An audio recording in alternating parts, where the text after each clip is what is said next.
বন্ধুরা ওই যে বাঁশ ঝাড়, এই ঝাড়ের থেকে আমাদের বাঁশ নিতে হবে, কারণ সব বাঁশ দিয়ে তো আর হয় না, সব বাঁশ দিয়ে তো চবুক বাঁধা যায় না। তাই এই যে এর তল্লা বাঁশ বলে, এই তল্লা বাঁশ দিয়ে আমাদের এই বানাতে হবে, চবুক বানাতে হবে। কি কওছি আম?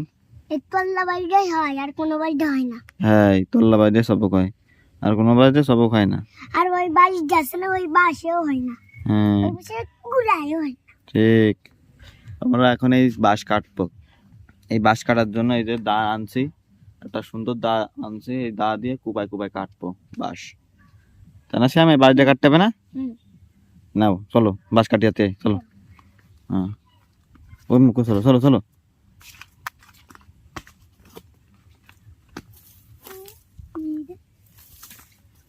এই দেখেন বন্ধুরা, ওরা বন জঙ্গল, এনে তো সাপ পোকো থাকতে পারে এনে, এই যে, তাই না?